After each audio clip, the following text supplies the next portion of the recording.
everybody. Thank you for joining me today. I do truly appreciate it. And today I got a massive box in the mailbox. Who'd have thought it'd be so daggone big? But what should be one fantastic and phenomenal edition from Suntup Editions, one of my absolute favorite publishers on God's green earth.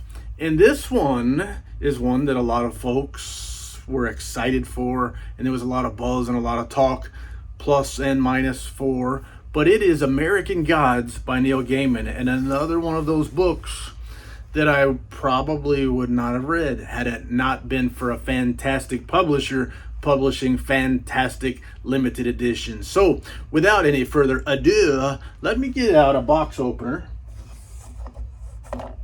I bought it in Alaska and it was made in Chicago. Go figure. A box opener, and let's take a look and see what she looked like. I'm excited for this one. And this was one of the editions, perhaps the only one, that Suntup sent an email out asking people way in advance. I don't know, over a year, maybe two in advance, saying, would you buy it if you get a chance? And sign up on a sign-in sheet.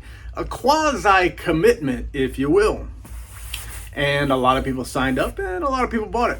And it took a while, but let's see what it looks like from top to bottom. And you can see how big this box is, and it's heavy. Feel it. It is heavy. We're talking about 2 volumes, a big book. So I read American Gods, and I want to say the edition that I read was right around 1,000 pages. I can't recall exactly now, but it's a thick book, and the way publisher like Suntup, the way Suntup themselves publish books, often makes a big book bigger using fine quality papers and other materials. Some publishers will make a big book and fit in a relatively tight package, and they're using very thin paper and doing things to make the book thin. Well, if you're trying to make fine quality crafted books, letterpress printing, high quality paper, the stuff that people come to expect from Suntup Editions, it's hard to make that book thin. So what they decided to do with this edition, after what Imagica turned out, if anybody saw my Imagica video, if you saw how that book turned out, it was fantastic, but it was big, probably bigger than a book ought to be if you're going to read it anyway. And so it was a cool thing. I'm not complaining, but I think Suntup Editions decided they didn't want to make books that big. And so here I'm showing you the custom book-specific bookmark that comes with each Suntup edition, illustrated by Johan Losell. And you can see the illustration there. One of the things that I have learned to love and look forward to with a Suntup edition. And you can also see big boxes, form-fitted foam. The book is protected all the way around in this foam. I showed you the cover that I pulled out, foam cover lid. And I'm gonna reach in here. I don't know what I'm getting into yet. I think we've got 2 volumes in a very big clamshell enclosure. And that's the way it seems. So let me get this out without dropping anything. I mean, it's just a book, right? So you can see how deep that pocket is. Set that over here. And here's the chunk. The big chunk, that's what it looks like sitting on the shelf. So it takes up a lot of space on the shelf, and it will look great. But for your reading pleasure and perhaps a little bit of neat design, you can see the Suntup tape there. Perhaps a little bit of a neat design features, being able to do 2 volumes and maybe have a little bit of variety in a single publication, I guess. Let's get this tape off here. A little bit of variety. We get to see what the individual books look like inside. And the lights are flickering, a storm's coming. I may lose power, but I will endure. But there is our cased enclosure, and dang it looks good. You can see this cloth here.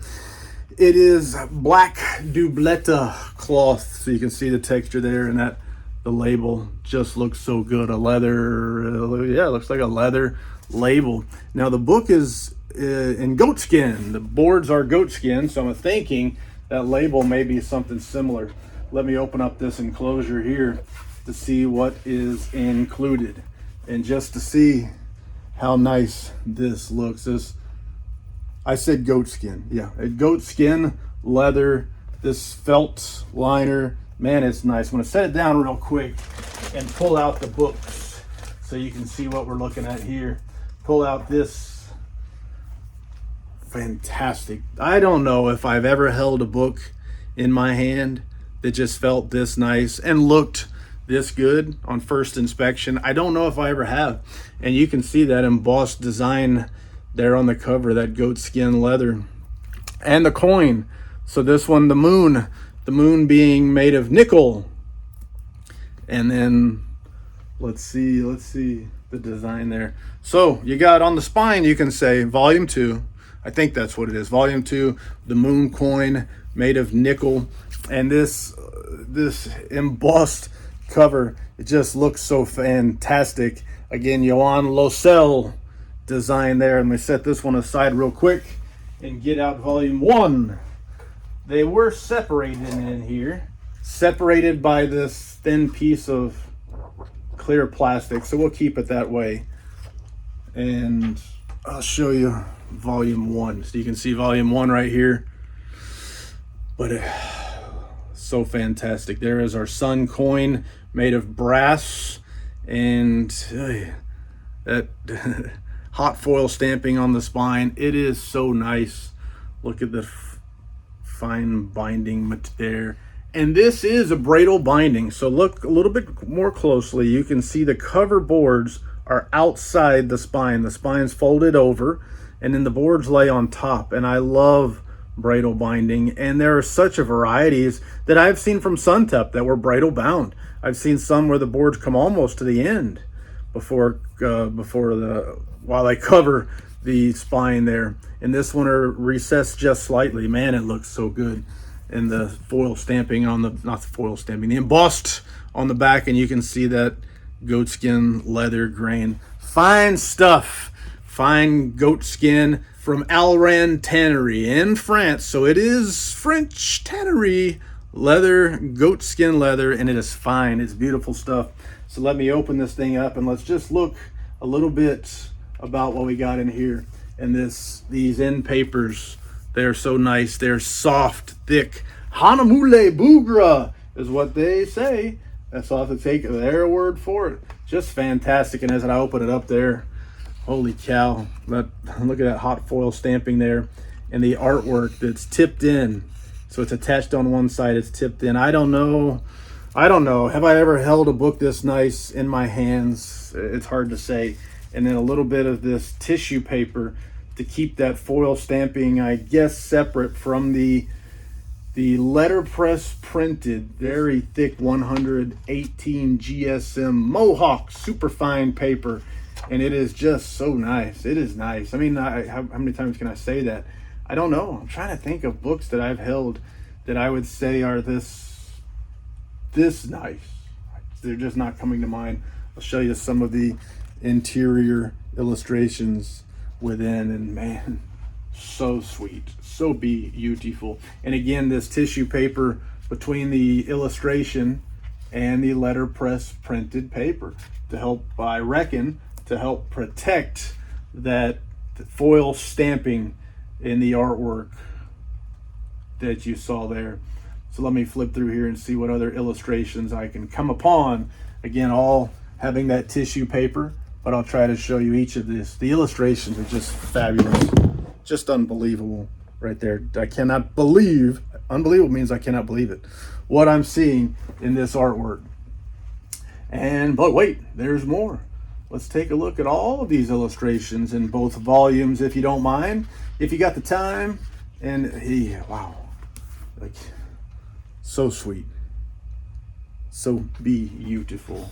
And nicest book I've ever bought, probably. It's gotta be. I can't think of anything that's this nice that I've ever had anyway.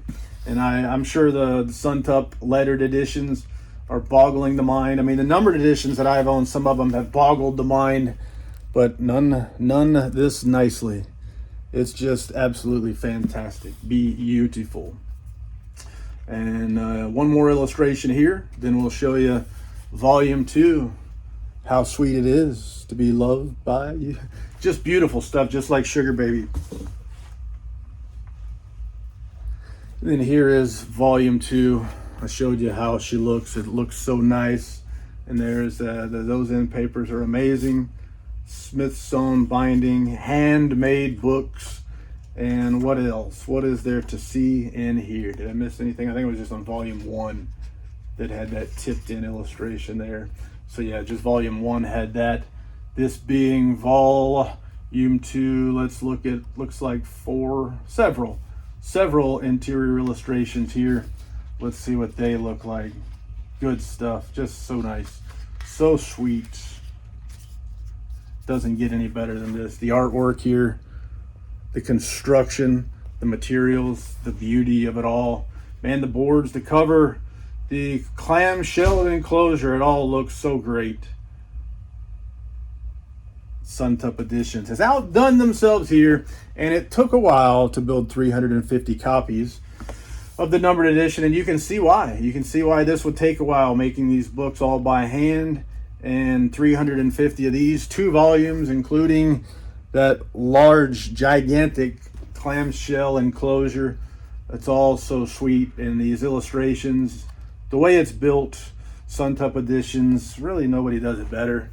And this is nice. I'm speechless. I'm without speech. And with that being said, I can think of no more lies to tell. So. Okay, that's enough. Everybody hold the phone. You can take those closing lines, stick the lines in your nose. You don't show a video about unboxing books without showing the signature page, because signed is always better. They go through the effort of making your book better by getting it signed by the authors, by the artist. You show that stuff. Anyway, on volume 2, somebody forgot a very important part. Volume 2, at the very end, I have here this copy. It is signed indeed by author Neil Gaiman, artist Johan Losell, limited to 350 numbered copies, and it is fantastic. It is beautiful. You may proceed, sir. Thank you. Thank you very much. Well, thank you for your time. I do truly appreciate it. Great job. Once again, Suntup Editions. C'est la vie, baby. To do.